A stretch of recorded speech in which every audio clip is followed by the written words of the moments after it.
You often hear riders talk about distracted drivers.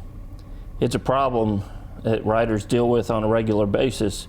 Whether a driver's on their cell phone or simply lost in their thoughts, their distraction can have a big impact on you as a rider. But distracted driving is not just a four-wheel issue. There are many types of distractions for riders, and as motorcycles rely more and more on electronics, they have things like TFT displays, cell phone integration, throttle maps, on-the-fly suspension adjustments. That can make a motorcycle rider equally distracted. This week on MCrider, let's talk about distracted riding and its impact on the motorcycle community.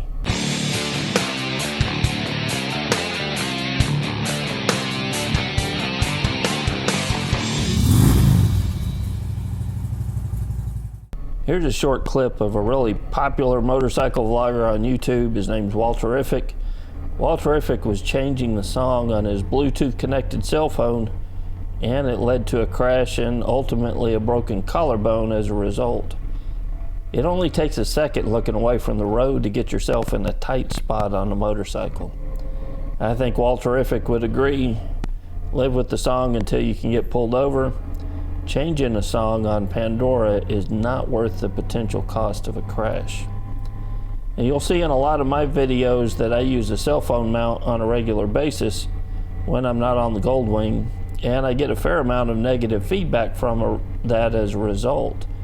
But having something that can be distracting and is distracting are two different subjects. A cell phone mounted to the handlebars on your motorcycle is only as distracting as you allow it to be. On motorcycles other than my Goldwing, I use a cell phone primarily for the GPS features, but I also stream music or radio through it as well. But I have a general rule of thumb: no changes to the cell phone unless I pull over in order to make the changes. The mount then becomes a matter of convenience, because I find it better to make changes to the phone when it's in easy reach when I pull over, rather than having to get off the motorcycle or going through the jacket pockets or bags on the motorcycle in order to find my phone. The phone is not in reach so I can make changes on the fly. It's there so it's in easy reach when I do pull over. But as motorcycles get more and more advanced with electronics, they're becoming more complex to operate. My 2018 Goldwing is probably the poster child for distracted possibilities on a motorcycle. Goldwing has dash mounted and handlebar mounted controls. It lets you adjust the entertainment options, set the suspension, change the throttle maps, raise and lower the windshield. Man, you can even cook a Hot Pocket in this thing. But as a responsible rider, we have to limit the amount of distraction that we allow while the wheels are rolling. For me, just like the cell phone, I try to limit anything that might distract me from the task at hand to when I'm pulled over, or worst case scenario, when I'm at a stoplight or stop sign. The car that's going to pull out in front of you will not wait until you're fully aware to do so. It's just as likely to pull out when you're distracted, and that can make it too late to avoid the crash. So aside from all the electronics and controls on a motorcycle, there's a host of other things that can distract our attention while riding as well. In general, there are four categories of distracted riding. The first is visual, and that means looking at something other than the road or possible threats. That can include things like target fixation. I mean, that's a form of distraction. If you're staring at that pothole, you're going to hit it because that's where you're looking, but you're distracted from everything else going on the road because you're fixated on that pothole. Or looking too long at a threat on the road. Have you ever been cut off by one car and you're mad, giving it a stare down only to have a second car pull out in front of you as well?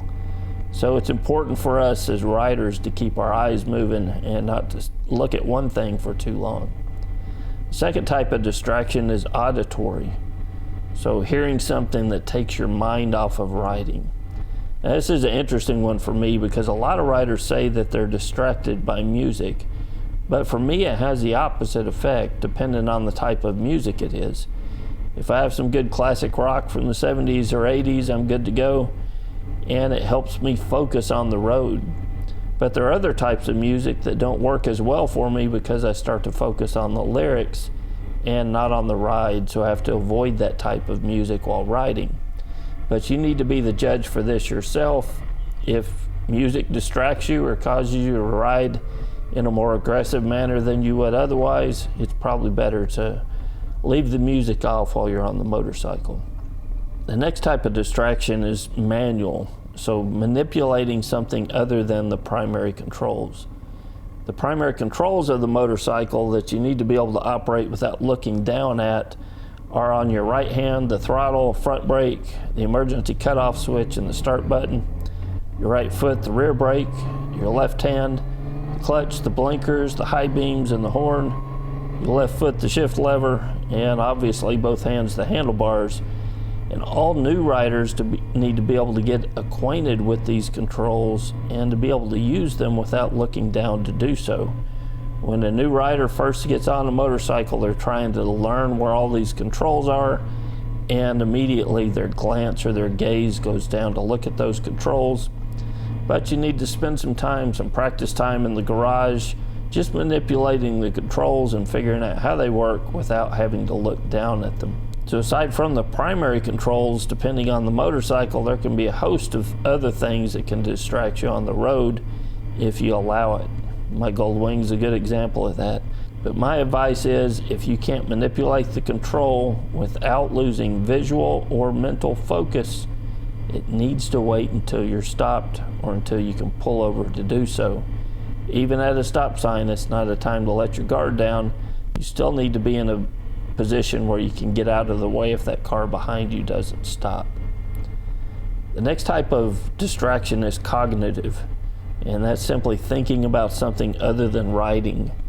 So maintaining good focus is critical to riding a motorcycle safely.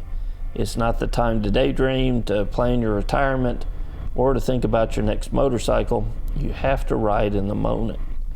And this is one of the things that I struggle with, particularly on longer rides. At times I have to snap myself back into focus to make sure I'm focusing on the ride. And one way that you can help your mental focus is with a pre-ride ritual.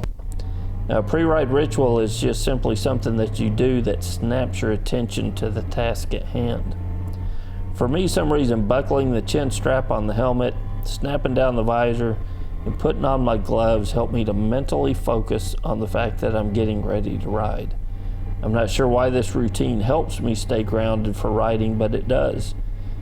Find something that you can do before the ride, maybe the same thing that I use, and you associate that with focused riding. If you do this every time, soon you'll learn that when you perform that ritual or that task, it's going to help you mentally focus more on the task at hand. So what are some techniques that you use to stay focused while riding? Share a comment below or join us on the forums for a further discussion of the topic. You can learn more about becoming a member and getting access to the forums and the field guide at MCrider.com/support. And we'll be continuing this discussion over there on the forums.